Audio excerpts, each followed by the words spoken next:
lots of videos showing you how to create music in the style of Doom 2016, Doom Eternal, Mick Gordon. I love that. I love you, Mick. Love the soundtracks. But what about creating music like it's 1993 and you're Bobby Prince? Now that's what we're going to do today. I've got the Roland Sound Canvas SC-33 powering this whole setup. This is a MIDI sound card back from the early 90s when most computers, if you had the money, would have an upgraded MIDI sound card to play the music from your favorite games, because the games shipped with just MIDI data and you could use the internal speaker on your computer, which sounded bad, or you could get any variety of sound cards, external or internal, and in this case we've got the Roland. Now, the original Doom soundtrack, I believe, was done with the SC-88 or the SC-55, I'm not sure which, but those are both in the same line of sound canvas units, and so they have pretty much the same sounds. This is the cheapest one from that set and may have a slightly different sound than the SC-55 or 88, but by and large, we've got the same instruments and we've got pretty much the same samples. These early 90s MIDI units are romplers, which is basically a sampler, but it doesn't record samples, it only plays them back. ROM is read-only memory. These types of consumer units that were used with games at the time are going to be pretty limited and have that classic cheesy MIDI sound, but I like it, and I think it's cool to have the actual unit here, and it's not a bad sounding unit for all sounds, though some may work better than others. This SC-33 has a bit of a story too, and when I first got it, it didn't have the AC adapter, and it's a specific type of Boss AC adapter that are hard to find. Eventually, one came up on Reverb, I bought it, and when I plugged it in, nothing happened. The screen didn't turn on, so I thought it was broken. I looked around inside, but I didn't see anything particularly wrong, and I don't really have the knowledge or the skills to fix something that was. So I took it to my friend Dane Olds, who I know works on a bunch of retro game consoles, and I figured he was the right guy for the job. He probably had the tools and the knowledge to fix this thing. He also happens to work at Bethesda Softworks as a weapons designer, which sounds like a cool job, and he plays in a metal band called Crooked Hills. He's a good drummer. You should go check him out. He discovered that it actually worked. It was just the screen that had burnt out. And unfortunately, these old screens are proprietary and you can't buy them. There's none available online. This is a screen from 1992 made specifically probably by Roland for Roland. So we ended up eventually finding something we thought would be a close enough fit and had to wait a while and order it from Poland. So that was a bit of an ordeal. And of course it works now, but there's all sorts of custom characters for the custom screen that now appear as weird, buggy-looking corrupted text, which is kind of cool and kind of not so useful at the same time. But either way, I don't really need the screen to use this in the first place at all, though it's nice to have for checking on a few things, and you can at least read some of the names of the instruments. What we're going to do today is using Reaper, which, yeah, it's not period appropriate, but I'm only going to use it for sequencing MIDI. I'm not actually going to mix anything outside of MIDI. So we can get the authentic experience today of what it's like to write and arrange and prepare a MIDI file for playback on someone's sound card, like the old game soundtracks were done. And this is something that I've always wanted to do and been curious about. So we're going to see how hard it is and if I'm any good at it. I'm going to try to get 2 songs done to represent the 2 styles of the original Doom soundtrack. You've got the metal stuff and the ambient stuff. And the metal tracks were usually based on riffs from popular metal songs at the time and kind of changed up and arranged as metal songs. And then you've got the ambient stuff that's got more electronic stuff, more orchestral stuff. And those are a little more experimental, and those are maybe a little more original to Bobby Prince. I know his music and his style pretty well, so I think I'll be able to get something in the vein of that without too much trouble. So we'll see how it goes, and I'll walk you through all the steps and the whole process as I do it here. For my setup today, I've got both my electronic drums and my digital piano here. Those are running into my interface, of course, which is running back out, sending the MIDI to the SC-33, which is being recorded off of a stereo output back into the interface. Now, in the end, I am going to have to arrange this all to a multitrack file and record it that way because that's the authentic way to do it, and I'm going to have to edit things in the process. But for now, for recording, I've got my keyboard and I've got the output of the sound card, and I've got here in Reaper the recontrol MIDI, which will allow me to easily change the banks of the sounds, which I'm going to have to kind of keep track of and program into the end file. I also have my handy chart here of all the general MIDI instruments, everything from piano to guitar, synth, strings, ensemble, leads, brass, you name it. You've got an entire orchestra in the palm of your hands with a single MIDI card. And I've always been a fan of general MIDI. I think it's sweet. So let's start with the metal track. And like if I was doing any song, I'm going to record guitar parts first, and then we'll do the drums and the rest of the instruments. So first I can change my instrument here, and these are all off by one number for some reason here, but I'm going to go with the distortion guitar, which should be 30 or 31 usually. I've also got control over the effects here, and I've got reverb.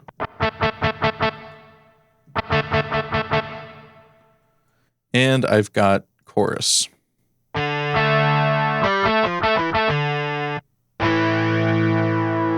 And we are going to use some effects because I think it's a little dry without it. Let's start out with a cool riff that's going to be the main theme.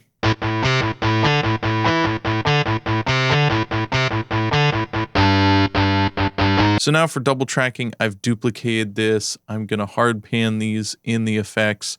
And I'm also going to switch this one to 29, which should be the overdrive guitar, because I know there can be issues with using two of the distortion guitar, especially if the MIDI is fully quantized.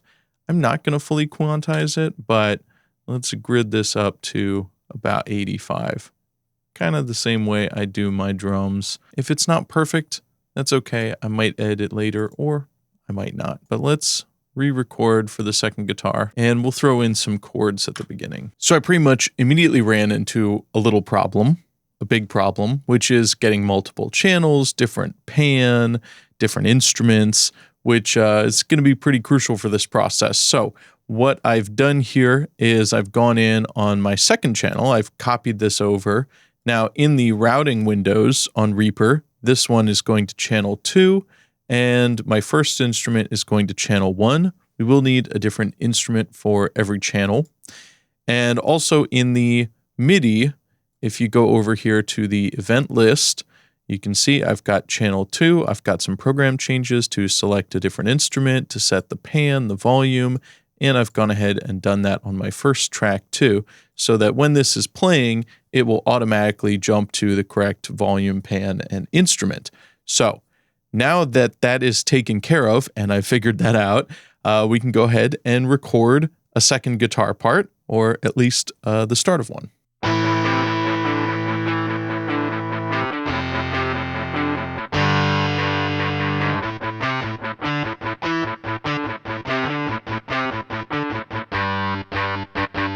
So one of Bobby Prince's favorite compositional techniques is to just turn everything into a 12-bar blues, basically. So you've got metal riff in E for 4 bars, goes up to A for 4 bars, back to E for 4 bars, and then to B for 2 bars, A for 2 bars, and back to E. It's a 12-bar blues structure, but with metal riffs rather than just one chord. So we're going to do something like that, but I've started in A, so this time I'm going to go down to E.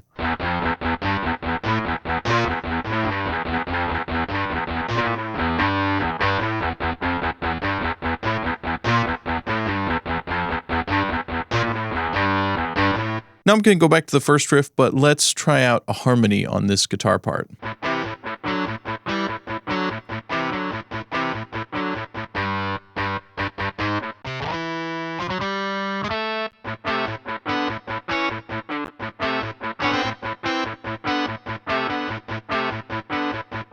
Now, of course, back in the early 90s, Bobby Prince wasn't writing for 8-string guitars, but why not? After all, the new Doom used a 9-string guitar, so let's get some early 90s MIDI djent going.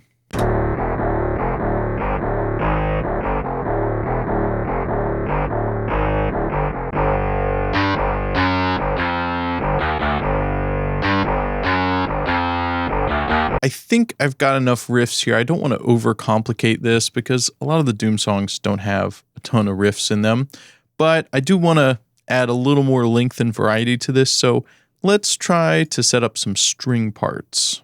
Once again, I'm duplicating these channels. I'm going to route these to channels 3 and 4, cut out all these guitar parts, but I am going to leave the program change messages at the beginning, and I'm going to change them to channel 3 here in event channel.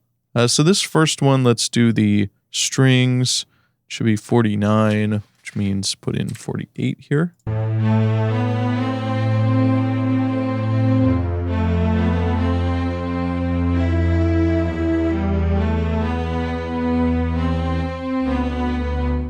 Let's first insert this before this little kind of bridge.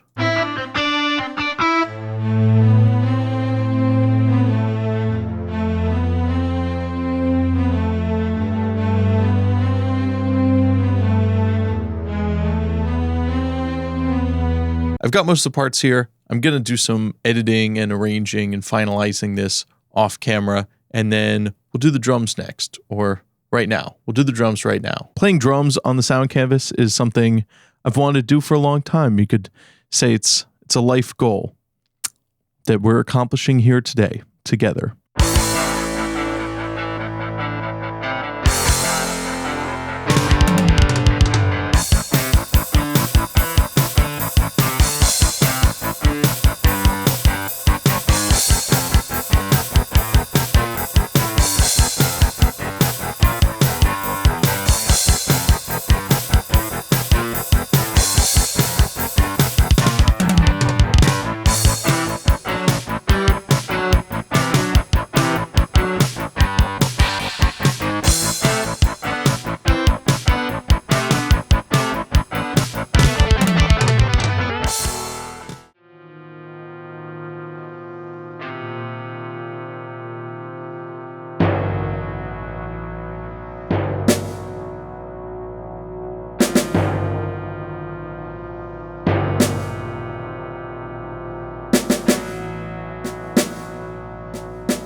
So I've got everything edited, the final arrangement's done. I'm ready to compile it into a multi-track MIDI file. It's going to loop at the end, so I want the tracks to flow not only in one direction, but also when it loops, I don't want it to be super obvious or kind of jarring, like the song just ends and starts over. So it's been interesting to play around with the arrangement and tweak stuff to make that loop point less obvious, or at least make it satisfying. So at the start of every MIDI file, I've got this little chunk of data that tells the MIDI card a few things.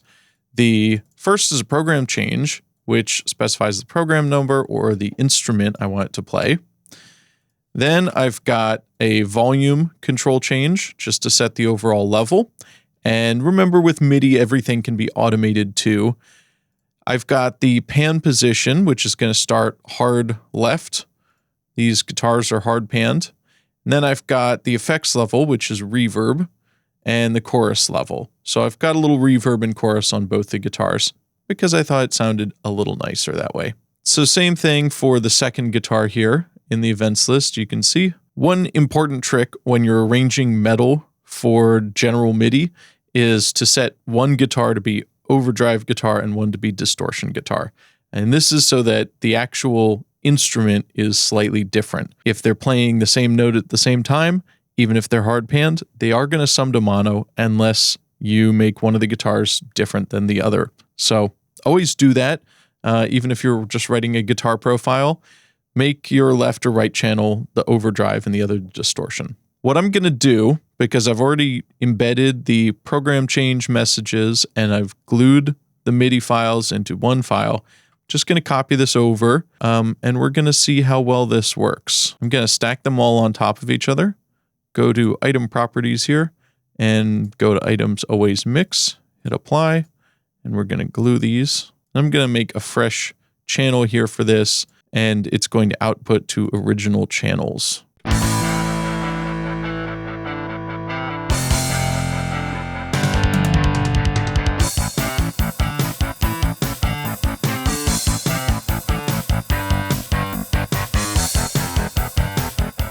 So as you can hear, that worked out perfectly. No troubleshooting necessary.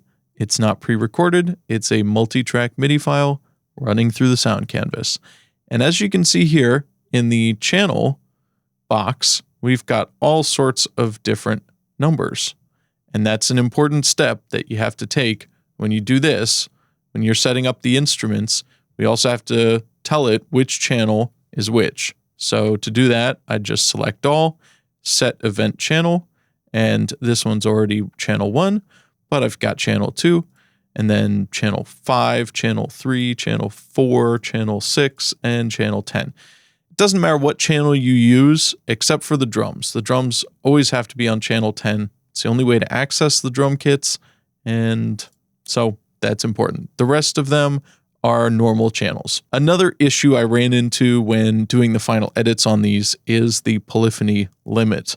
So these old units can't just play an infinite number of voices at the same time. They have not only channel limits, but also voice limits within those. For example, the end of this track was going to have double kicks throughout. And you don't hear that a whole lot on even the Doom soundtrack. Now, some of it may have been because double kicks weren't quite as popular in metal at the time, but also when I had 16th note double kicks, it was eating up a lot of the other headroom. And I have a guitar solo at the same time and pads going. So I trimmed out a lot of stuff. I simplified the guitar parts a little bit.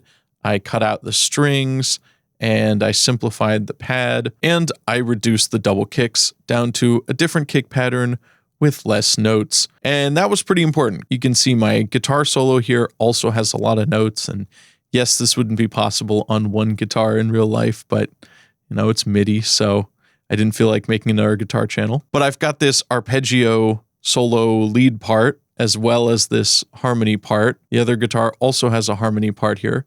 So there's a lot of notes. And there was strings there. I cut those back. I cut out some extra bass notes from the pad part. Then on the drums here, I simplified what was just 16th note double kicks down to a much more modest pattern that didn't take up so much headroom. So that is something you do have to consider when you're arranging MIDI files like this.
So I hope you've enjoyed this look at what it might be like to compose Doom music in 1993 using some vintage MIDI hardware. I think it's been a fun project. This is something I've kind of wanted to do for a long time, so I'm glad to be doing it. It's personally very exciting for me, so I hope it's been exciting and informative for you as well. As always, smash like and subscribe, and I'll see you in the next video.